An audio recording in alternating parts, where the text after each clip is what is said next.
আপনাদের অনেক ধন্যবাদ। আসলে গতকালকে সরকারের পক্ষ থেকে আমাদের মাননীয় স্বরাষ্ট্রমন্ত্রী একটি স্মরণ সভায় তিনি সংগঠন হিসাবে আওয়ামী লীগের বিচারের কথা বলেছেন। আপনারা যেভাবে শুনেছেন আমিও একইভাবে শুনেছি। একটু আপনাদেরকে এই বিষয়ে একটু অবগত করতে চাই। বাংলাদেশ স্বাধীনতা লাভ করার পরে 1973 সালে প্রথম আন্তর্জাতিক অপরাধ ট্রাইব্যুনাল আইন 1973 তৎকালীন আওয়ামী লীগ সরকার এই আইনটি প্রণয়ন করে এবং পরবর্তীকালে বাংলাদেশ আওয়ামী লীগ যখন সরকারে আসে 2010 সালে, তখন এই মানবতা বিরোধী অপরাধের যে আইন 1973 সালের সেই আইনে আজকের যে ট্রাইব্যুনাল, আন্তর্জাতিক অপরাধ ট্রাইব্যুনাল, সেটি গঠন করা হয় এবং সেখানে বিচার শুরু হয়। 2013 সালে মানবতা বিরোধী অপরাধ আইন 1973 এর সেকশন 2 পরিবর্তন করে, সংশোধন করে সেখানে অর্গানাইজেশন শব্দটা যোগ করা হয় 2013 সালে। সেটা আওয়ামী লীগ সরকারই করেছে। 2009 সালে আওয়ামী লীগ সরকার একটি আইন প্রণয়ন করে, যার নাম হচ্ছে সন্ত্রাস বিরোধী আইন 2009। সেই সন্ত্রাস বিরোধী আইন 2009-এ সেখানে ওই আইনের সেকশন 2-তে সেই আইনের সেকশন 2-তে সেখানে সত্তাকে, ব্যক্তির সাথে সাথে সত্তাকেও, সত্তার বিচারের একটা ব্যবস্থা করা হয়। ওই আইনের সেকশন 6 এবং সেকশন 18 সেখানে বলেছে, এটা কিন্তু আওয়ামী লীগ সরকারই প্রণয়ন করেছে আইনটি। সেখানে বলেছে যে কোনো সংগঠন যদি, কোনো অর্গানাইজেশন যদি কোনো অপরাধ করে, তাহলে সন্ত্রাস বিরোধী আইন 2009-এর সেখানে বিচার করা যাবে। এবং তারই ধারাবাহিকতা আপনার মনে আছে যে 1 আগস্ট 2024 সন্ত্রাস বিরোধী আইন 2009-এর 18 ধারা ব্যবহার করে বাংলাদেশ জামাতে ইসলামকে নিষিদ্ধ করেছিল আওয়ামী লীগ। তার আগে আপনি একটু যদি আপনাদের মনে থাকে, বাংলাদেশ আওয়ামী লীগ যখন স্বাধীনতার পর সরকারে থাকে, তখন প্রথমবারে যে তারা নিজের দল নিষিদ্ধ করে, বাংলাদেশ আওয়ামী লীগ নিষিদ্ধ করে একদলীয় শাসন বাকশাল কায়েম করেছিলেন। সকল রাজনৈতিক দল নিষিদ্ধ করেছিলেন, সকল পত্রিকা ব্যান করে 4টা পত্রিকা রেখেছিলেন এবং সকল বাক স্বাধীনতা হরণ করে একদলীয় শাসন ব্যবস্থা কায়েম করেছিলেন। তাহলে আপনি দেখেন, বাংলাদেশ আওয়ামী লীগ 1973 সালে ইন্টারন্যাশনাল ক্রাইমস ট্রাইব্যুনাল অ্যাক্ট 1973 প্রণয়ন করে। সেই আইনটি সংশোধন করে 2013 সালে অর্গানাইজেশনকে বিচারের আওতায় আনার জন্য তারা অ্যামেন্ডমেন্ট করে। স্বাধীনতার পরে তারা একদলীয় শাসন ব্যবস্থা বাকশাল কায়েম করে, অন্য সকল রাজনৈতিক দল নিষিদ্ধ করে। একইভাবে পরবর্তীকালে বাংলাদেশ জামাতে ইসলামকেও তারা নিষিদ্ধ করে 2009 সালে। 2009 সালের 1 আগস্ট সেখানে তাদেরই প্রণীত আইন দিয়ে বাংলাদেশ জামাতে, 1 আগস্ট 2024 সালের আইন দিয়ে বাংলাদেশ জামাতে ইসলামকে নিষিদ্ধ করে। তাহলে এই যে বিচারের যে ব্যবস্থাটা, এইগুলি সব কিছুই কিন্তু বাংলাদেশ আওয়ামী লীগ যখনই তারা সরকারে আসে তখনই তারা এই আইনগুলো তারা প্রণয়ন করেছে। অন্য কোনো সরকার কখনই কিন্তু এই জাতীয় কোনো আইন প্রণয়ন করে নাই। আরও একটি তথ্য আপনাদেরকে দিয়ে রাখি, 2011 সালে আর্টিকেল 47 অফ দি কনস্টিটিউশন তারা একটা অ্যামেন্ডমেন্ট আনে। তার আগে 1973 সালেও সংবিধানের প্রথম সংশোধনী আর্টিকেল 47 অ্যামেন্ডমেন্ট করে এই যে মানবতা বিরোধী অপরাধ আইন 1973 প্রথম সেটাকে ইনক্লুড করে। তাহলে আজকে যদি আপনি এই আইনগুলির যদি ঐতিহাসিক প্রেক্ষাপট যদি আপনারা বিচার বিশ্লেষণ করে দেখেন, যে অর্গানাইজেশনের বিচার এবং দল নিষিদ্ধ করার যে প্রক্রিয়া, এগুলি সমস্ত কিছু বাংলাদেশ আওয়ামী লীগ তারা বিভিন্ন সময় শাসন ব্যবস্থায় এসে এই আইনগুলো তারা প্রণয়ন করেছে, সংবিধান সংযোজন করেছে। আজকে বাংলাদেশ আমাদের আন্তর্জাতিক অপরাধ ট্রাইব্যুনাল আইন 1973-এর আওতায় এখন বর্তমানে মানবতা বিরোধী অপরাধের বিচার চলছে। সেখানে আমরা সেই আইনটি অব্যাহতভাবে ব্যবহার করা হচ্ছে এবং আমরা একই আইনে বর্তমানে মানবতা বিরোধী অপরাধের বিচার চলছে। আপনারা জানেন যে বাংলাদেশ আওয়ামী লীগ যখন 1982 সালে একটি স্বৈরশাসনকে ওই স্বৈরশাসনের দোসর হিসাবে 1990 সাল পর্যন্ত এই দেশে একটা স্বৈরশাসন কায়েমের জন্য তারা সার্বিক সহযোগিতা করেছে। তখন গণতান্ত্রিক মানুষের গণতন্ত্র হরণ করা হয়েছিল, নির্বিচারে মানুষ হত্যা করা, এগুলো সব কিছুতেই কিন্তু আওয়ামী লীগ দোসর হিসেবে কাজ করেছে। আপনি এইটাও মনে আছে আপনাদের যে 1996 সালে একটি তত্ত্বাবধায়ক সরকারের দাবিতে লোগোবেটার বই ব্যবহার করে নির্বিচারে অকাতরে মানুষকে হত্যা করা হয়েছে এবং তখন ব্যক্তি এবং দল হিসেবে এই সংগঠনটি মানুষকে নির্বিচারে তাদের জানমাল হরণ করেছে। একইভাবে 2009 সালে যখন তারা ক্ষমতায় আসলো, 2010 সালের পর থেকে তারা বাংলাদেশে একটা ফ্যাসিজম রাষ্ট্র কায়েম করলো। সেই ফ্যাসিজমের মধ্য দিয়ে বাংলাদেশের মানুষের স্বাধীনতা, রাজনৈতিক কর্মকাণ্ড সব কিছু তারা কেড়ে নিলেন। একদিকে বাংলাদেশ আওয়ামী লীগের তারা সরকারে গিয়ে সরকারের সকল প্রতিষ্ঠান, বাংলাদেশের সকল প্রতিষ্ঠানগুলোকে তারা ধ্বংস করে দিল। আবার রাজনৈতিক দল হিসেবে তাদের ছাত্রলীগ, যুবলীগ সহ তারা বিভিন্নভাবে এমন একটি ত্রাসের রাজত্ব তারা কায়েম করেছে যে গত 16 বছর মানুষের কোনো স্বাভাবিক জীবন ব্যবস্থা, রাজনৈতিক ব্যবস্থা তারা ছিল না। এবং সেখানে আপনি দেখবেন যে 3টি নির্বাচন হয়েছে, সেই নির্বাচনগুলো কোনোটি দিনের নির্বাচন রাতে, কোনোটি একদলীয় নির্বাচন, কখনো আমি দামি তুমির নির্বাচন। এইভাবে বাংলাদেশের সকল প্রতিষ্ঠান তারা নষ্ট করেছে। তারা একদিকে যেমন সরকারের থেকে নানান বাহিনীর মধ্য দিয়ে মানুষের জানমালের ক্ষতি করেছে, সংগঠন হিসাবে একইভাবে তারা এই দেশের সকল গণতান্ত্রিক ব্যবস্থা, সকল স্বাভাবিক যে বিষয় তারা এগুলো তো নষ্ট করেছে। তো সেই কারণে এবং সবচেয়ে বড় যে ভূমিকা রেখেছে যে তারা গত জুলাই আন্দোলনে নির্বিচারে ছাত্র জনতার উপর তাদের একদিকে তাদের সরকারের বিভিন্ন বাহিনীকে লেলিয়ে দিয়েছে, অন্যদিকে তাদের সাংগঠনিকভাবে তাদের ছাত্রলীগ, যুবলীগ, মূলদল তারা জনগণের জানমালের উপর আক্রমণ করে হতাহতের ঘটনা ঘটিয়েছে। এই জন্যে আসলে যে বাংলাদেশ আওয়ামী লীগ দল হিসেবে যেমন তারা নানান অপরাধ সংগঠন করেছে, ঠিক একইভাবে ব্যক্তিগতভাবেও তাদের সুপিরিয়র রেসপন্সিবিলিটির দায় থেকেও তারা নানান কর্মকাণ্ড এবং ব্যক্তিগত দায় থেকেও তারা বিভিন্ন অপরাধমূলক কর্মকাণ্ড করেছে। এখন আইন অনুযায়ী এইগুলোর সকল কিছুরই বিচারের ব্যবস্থা আইন অনুযায়ী আছে। সেটি আপনি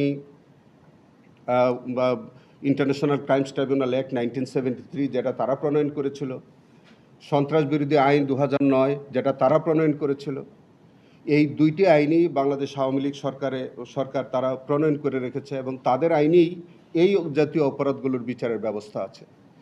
তো সেই ক্ষেত্রে বা আপনি যে কথাটা বলেছেন যে আমাদের ওখানে জনৈক রাজনৈতিক সংগঠনের জনৈক ব্যক্তি বা প্রধান তিনি একটি লিখিত অভিযোগ করেছিলেন।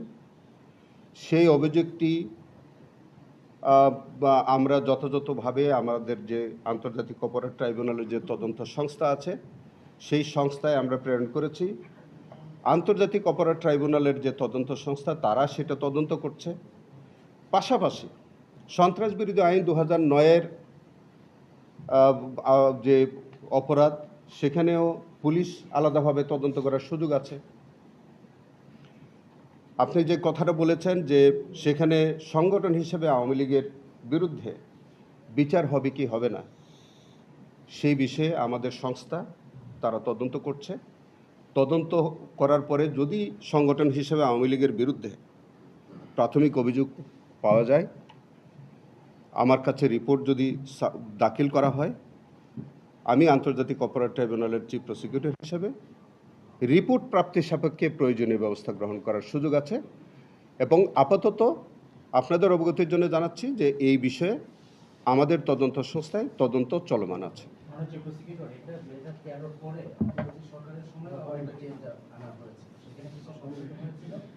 সেখানে এই যে ব্যক্তি শুধু নয়, দল হিসেবে ইয়ে করার জন্য তাদেরকে নির্দিষ্ট মেয়াদের জন্য নিষিদ্ধ এবং তাদের যে নিবন্ধন সেটা বাতিল করার বিধানটাও যুক্ত হয়েছিল। এরপর আপনার আগে যিনি চিফ প্রসিকিউটর ছিলেন তিনিও এটা নিয়ে আমাদের ব্রিফিং করেছিলেন এবং তখন তিনি বলেছিলেন যে তদন্ত চলছে। গতকাল যখন স্বরাষ্ট্রমন্ত্রী কথা বললেন তখন এই বিষয়টা আরো বেশি চাউর হলো এই কারণে যে এখন সাবেক প্রধানমন্ত্রী শেখ হাসিনার ফিরে আসবে এরকম একটা সম্ভাবনা বা তাদের দিক থেকে তার একটা প্রচারণা চালাচ্ছে। এই যে তদন্ত চলছে, তদন্তের আসলে মানে অগ্রগতিটা কতদূর, কি পেলেন? আমি সেকশনটা আপনাদেরকে একটু ক্লিয়ার করে বলি। সেটা হচ্ছে যে সন্ত্রাস বিরোধী আইন 2009-এর সেকশন 18-এ ইতোমধ্যে ওই 18-র এক প্রয়োগ করে আওয়ামী লীগের সাংগঠনিক কর্মকাণ্ড ইতিমধ্যে কিন্তু নিষিদ্ধ করা হয়েছে। সেকেন্ড পার্টটা হচ্ছে যে সংগঠন হিসেবেও কিন্তু তাকে ব্যান করার আইনগত বিধান আছে, এবং সেটি হচ্ছে যে প্রক্রিয়াটা হলো এরকম যে যদি বিচারের দোষী সাব্যস্ত হয় সংগঠন হিসাবে, তাহলে ওই রায়ের পরিপ্রেক্ষিতে বাংলাদেশ সরকার গেজেট বিজ্ঞপ্তির মাধ্যমে ওই সংশ্লিষ্ট সংগঠনটিকে বা সত্তাটিকে নিষিদ্ধ করার বিধান আছে। তো যাই হোক, এখন যেহেতু আপাতত তদন্ত চলছে, তদন্ত সমাপ্ত না হওয়া পর্যন্ত এই বিষয়ে আর বেশি কিছু বলার কোনো সুযোগ নেই। ঘটনাটা সারা দেশব্যাপী তদন্ত করছে তদন্ত সংস্থার সূত্রে আমি যতটুকু জানতে পেরেছি আওয়ামী লীগের বিরুদ্ধে মানবতা বিরোধী অপরাধের প্রাথমিক প্রমাণ ইতিমধ্যে তারা পেয়েছে।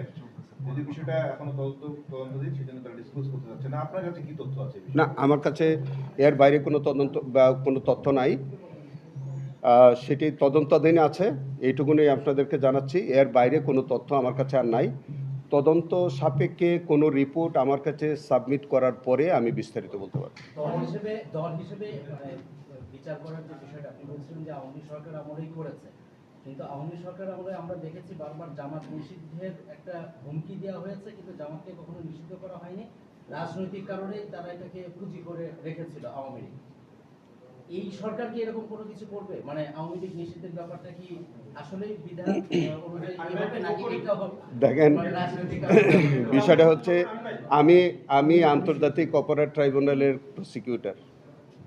সরকারের বা পলিসির গত কোনো বিষয়ে আমার কোনো সংশ্লিষ্টতা নাই। তবে এখন যে ইনভেস্টিগেশনটা চলছে এইটা আমাদের তদন্ত সংস্থা, আমাদের স্বরাষ্ট্র মন্ত্রণালয়ের অধীন ওই সংস্থাটি, এই সংস্থাটি এখন তদন্ত করছে, কাজ করছে। এটা যখন তদন্ত সাপেক্ষে যখন আমার কাছে আসবে তখন আমার এখতিয়ার বর্তাবে ওই জায়গায়, এবং তখন আমি বিস্তারিত কথা বলতে পারবো। যেহেতু দেশব্যাপী ঘটনা এই জন্য তদন্ত সময় লাগাটাই বিষয়টা হচ্ছে যে এইটা তো বাংলাদেশ আওয়ামী লীগের, দেখেন এইটা 1971 সালের পরে যখন দেশ স্বাধীন হলো, স্বাধীন হওয়ার পর থেকে আওয়ামী লীগের বিভিন্ন রকমের তাদের এই কর্মকাণ্ডগুলো আছে। আমি আপনাকে একটু করে বললাম যে তখন একদিলিয়া শাসন ব্যবস্থা কায়েম, অনেক রাজনৈতিক দল নিষিদ্ধকরণ, রক্ষী বাহিনীর মতো বাহিনী তৈরি করা, গঠন করা, সেনাবাহিনীর পাশাপাশি আরেকটা রক্ষী বাহিনী, এবং সেখানে হাজার হাজার মানুষকে হত্যা করা, রাজনৈতিক দলকে নিষিদ্ধ করা, পরবর্তীকালে একটি স্বৈরাচার দোসর হিসেবে কাজ করা, একটা স্বৈর শাসনকে দীর্ঘ বছরই দেশে তাদেরকে সহায়তা করা, নিজে 2009 থেকে নিজেরা ফ্যাসিজম রাষ্ট্র কায়েম করে দীর্ঘদিন পর্যন্ত মানুষের উপরে নানানভাবে অত্যাচার নির্যাতন করা, এই সমস্ত বিষয়, এবং সারা দেশব্যাপী যেহেতু এই ঘটনাগুলো ঘটেছে, এবং আরও কিছু বিষয় আছে। আপনি দেখবেন একটা সত্তা বা একটা রাজনৈতিক সংগঠন নিষিদ্ধ করার আরও কিছু উপাদান আছে, যেটা সন্ত্রাস বিরোধী আইন 2009-এ উল্লেখ আছে।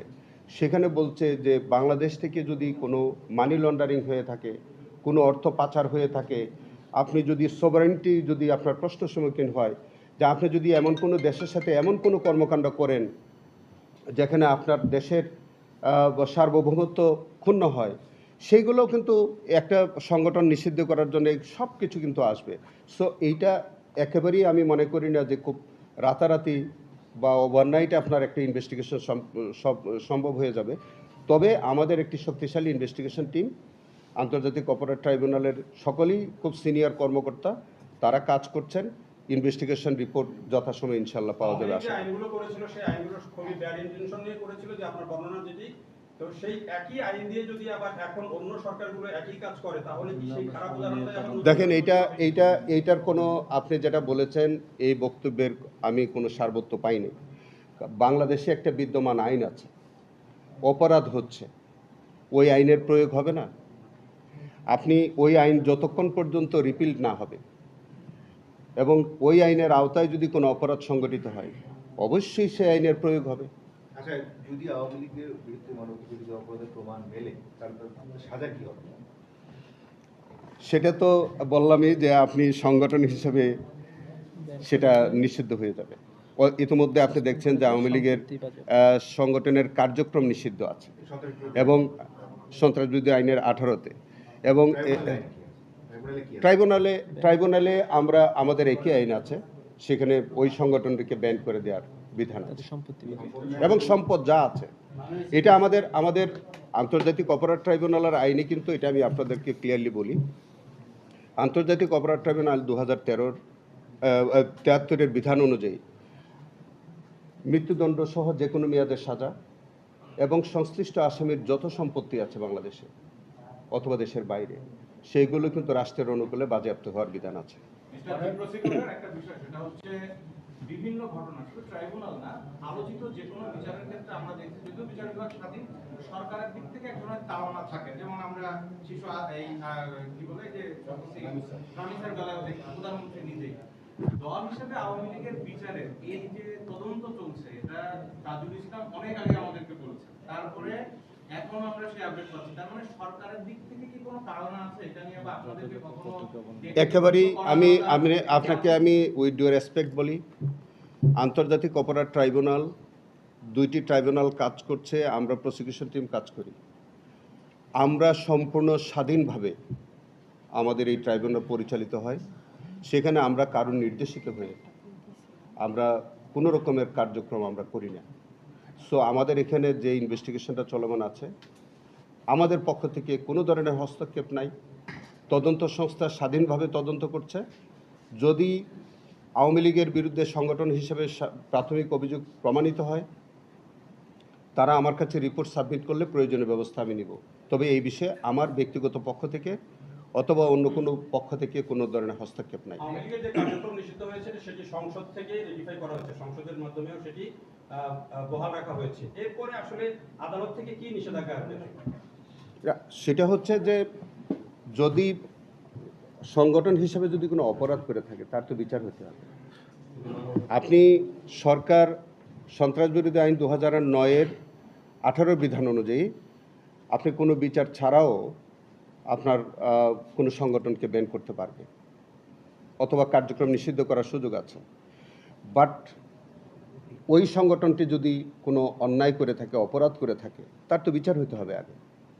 বিচার ছাড়া যদি আপনি ওই সংগঠনটাকে ব্যান করেন, তাহলে তো জনমনে প্রশ্ন দেখা দেবে। তো সেই কারণে আওয়ামী লীগ সংগঠন হিসেবে কোনো অপরাধ করেছে কিনা, এটা অবশ্যই তদন্ত হওয়া প্রয়োজন এবং সেটি হচ্ছে। এবং সেখানে যদি তাদের বিরুদ্ধে যদি অভিযোগ প্রমাণিত হয়, তারপরে আমাদের এখানে বিচার সাপেক্ষে প্রয়োজনীয় ব্যবস্থা নেওয়া যেতে পারে অথবা সরকার অন্যভাবে ব্যবস্থা নেবে। দল দায়ী থাকলে দলের নেতাদের কি হবে যারা এখন পর্যন্ত 30 তারিখ পর্যন্ত 6টি মামলার রায় হয়েছে এবং এই মামলাগুলো যখন চলে, শেখ হাসিনা, চাঙ্কারপুল, আবু সাইদ, প্রত্যেকটা সূচনা বক্তব্যের ভিতরে আমরা শুনেছি এই অভিযোগগুলো ছিল যে আওয়ামী লীগ, যুবলীগ এবং ছাত্রলীগ সহ তাদের অঙ্গ সংগঠনের নেতা কর্মীরা এই যে প্রাণঘাতী অস্ত্র তাদের কাছে দেখা গেছে তারা এটাতে জড়িত ছিলেন। তাহলে এইটা প্রমাণ করার জন্য আমার আবার আলাদা করে কেন এত সময় লাগতেছে? আমি তো প্রত্যেকটার সাথেই তো ব্যক্তির পাশাপাশি এই সংগঠনগুলোর নেতাকর্মীরা যে জড়িত ছিল সেটা তো আমার অভিযোগের মধ্যেই তো আছে। না এইটা একটু আগে কিন্তু বলছে যে 71 থেকে সব তদন্ত চলছে এই সাথে কিন্তু দিয়েছে দলের সভাপতি দণ্ডিত হয়ে দলীয় গেছে। সিদ্ধান্ত। দলের সর্বোচ্চ যে নেতা সে দণ্ডিত হয়ে গেছে। তার পরের যে সাধারণ সম্পাদক সহ দলের শীর্ষ পর্যায়ে সহযোগী সংগঠনের সভাপতি সেক্রেটারি সহ একটা মামলা বিচারের শেষ পর্যায়ে প্রায় ওবায়দুল কাদের সহ। এই মামলাগুলো শেষ হলেও তো এই বিচারটা অনেক দূর আগায় যায় আওয়ামী লীগের। অবশ্যই আগে যায়, যেটা হচ্ছে যে আপনি যেটা বলছেন একটু পার্থক্য আছে। ব্যক্তির দায় এবং সংগঠনের দায় দুইটা অনেকটা ওভারল্যাপিং, কিন্তু তার মধ্যেও কিছু পার্থক্য থাকে। যেমন ধরেন সংগঠন হিসাবে কিছু ভূমিকা থাকে, এটা ব্যক্তির দ্বারাই পরিচালিত হয়। সংগঠন তো আর নিজে কাজ করতে পারে না, সংগঠন তো সংগঠনের যারা নেতৃস্থানীয় ব্যক্তি তাদের মাধ্যমেই পরিচালিত হয়। তো সেখানে দেখতে হবে যে তার ব্যক্তিগত দায়টা কিভাবে ছিল আর সাংগঠনিক দায়টা কেমন করেছে। সেটা আমি আপনাদেরকে বলছিলাম যে স্বাধীনতার পর থেকে নানানভাবে এই সংগঠনটির নানান বিতর্কিত কর্মকাণ্ড আছে। জুলাই আন্দোলনে যেমন নেতৃস্থানীয় পর্যায়ে বা সুপিরিয়র ব্যক্তিদের ব্যক্তিগত দায় আছে, কিন্তু সংগঠন হিসাবেও কিন্তু আলাদা দায় আছে। তো সেইগুলো ইনভেস্টিগেশনের অবশ্যই প্রয়োজন। তার মানে শুধু জুলাইয়ের বিষয়টা না, একদম শুরু থেকে পুরাটাই হয়তো আসবে, পুরাটাই হয়তো আসবে। ওইটার জন্য দেরি হচ্ছে। জুলাইয়ের যে বৈঠকটা ছিল 14 দলের, সেই বৈঠকে কত আসছে? শুধু কি আওয়ামী লীগের বিরুদ্ধে তদন্ত হবে নাকি তার জোট সঙ্গীদের বিরুদ্ধে তদন্ত চলছে? সেটা আমি বলতে পারবো না, তবে সেটা হচ্ছে ইনভেস্টিগেশন চলছে। ইনভেস্টিগেশনে আমাদের কাছে যে কমপ্লেনটা এসেছিল সেই কমপ্লেনটা শুধু আওয়ামী লীগের বিরুদ্ধে কমপ্লেনটা, অন্য কোনো রাজনৈতিক দলের বিরুদ্ধে কমপ্লেনটা আসে নাই। তবে ইনভেস্টিগেশনে যদি এই দলের সাথে আর কোনো জোট বা সঙ্গে অন্য কোনো রাজনৈতিক দলের যদি সংশ্লিষ্টতা আসে, নিশ্চয়ই সেটা রিপোর্টে আসবে। এই আইন অনুযায়ী পার্টি হিসেবে কোনো জায়গায় শাস্তি দেওয়ার কোনো বিধান কি আছে? এটা আপনাদের জানা হবে। কোথায়? এই যে বললাম তো যে সেটা ব্যক্তিকে যেমন সাবস্টিটিউট সেন্টেন্স দেওয়া যাবে, আর সংগঠন হিসেবে সংগঠনের সম্পত্তি ব্যান করা যাবে, সংগঠনটিকে ব্যান করা যাবে। এটা কি অন্য দেশে কি হয়েছে? এইসব আইন অন্য দেশে যে প্রয়োগ হয়েছে এইটা আমি এই মুহূর্তে আপনাদেরকে ওই বিষয়টা আমি এই মুহূর্তে বলতে পারবো না। তবে আমি যেটা এখন আমাদের দেশের যে প্রচলিত আইনে আছে, আমাদের দেশে ইন্টারন্যাশনাল ক্রাইমস ট্রাইব্যুনাল বলেন, সন্ত্রাস বিরোধী আইন 2009 বলেন, সেখানে সুস্পষ্ট বিধান আছে যে ব্যক্তির দায়ও আছে, সংগঠনের দায়ও আছে, যে কোনো সত্তার দায়ও আছে। আরেকটা প্রশ্ন হচ্ছে যে আওয়ামী লীগ বলছে যে বিভিন্ন খারাপ কাজ করছে, তারা তো আইনটাও করছে, আইনটা পজিটিভলি নিয়ে কি ওই অ্যান্সার আইন দিয়েছেন। তো খারাপ হতে পারে না ভাই, আইন তো এটা তো চ্যালেঞ্জ হয় নাই। আইন আপনি একটা আইন প্রণয়ন করলেন, এই জন্য তো আইন তো নিজে দায়ী হয় না। আইনটাকে যদি আপনি অপপ্রয়োগ করেন, আইন থাকা সত্ত্বেও যদি আপনি সেই আইনকে ভায়োলেশন করেন, তাহলে সেটা অপরাধ হবে। এখন সন্ত্রাস বিরোধী আইন আওয়ামী লীগ সরকারের আমলে করেছে, 1973 সালে মানবতা বিরোধী অপরাধ আইন করেছে, কিন্তু আপনি নিজে আইন করে সেই আইন আপনি নিজে ভঙ্গ করছেন। তখন আপনারা বলেছেন এই আইনটা নির্যাতনমূলক, এখন আবার সেই আইন দিয়ে অ্যাপ্লাই করছেন। না না, আমরা কখনো বলেছি, আমরা এই জাতীয় কখনো আমরা এই কথা বলেছি, আমরা এই আইন আমরা কখনো চ্যালেঞ্জ করেছি? না, পূর্বে আর কি মানে বিভিন্ন সময় বলা হয়েছে রাজনৈতিক উদ্দেশ্যে আইনগুলি করা হয়েছে, ব্যাড ইন্টেনশন তখন বলা হয়েছিল। এখন দেখেন, এখন ইনভেস্টিগেশন হোক, ইনভেস্টিগেশনের পরে দেখেন যে এটা কোনো রাজনৈতিক উদ্দেশ্যে করা হচ্ছে কিনা, বা আদৌ এই জাতীয় যে অভিযোগগুলো আছে, যারা অভিযোগ করেছেন আমাদের কাছে, সেই অভিযোগের আদৌ সত্যতা আছে কিনা, এখনই তো বিচার হচ্ছে না, এটা তো ইনভেস্টিগেশন পর্যায়ে আছে। দেখেন আমাদের এখানে যা কমপ্লেন্ট আসে সবগুলো আমরা অগ্রাধিকার ভিত্তিতে করি। আমাদের কাছে কোনোটা প্রায়োরিটি বেসিসে নাই, কোনোটা মানে লেস প্রায়োরিটি নাই। আমাদের প্রত্যেকটা অভিযোগ অত্যন্ত গুরুত্বপূর্ণ, আমরা প্রত্যেকটা অভিযোগকে সমানভাবে আমরা গুরুত্ব দিয়ে আমরা ইনভেস্টিগেশন। সুবরঞ্জন বালিকে কবে করে তুলবেন? সুবরঞ্জন বালির আসামি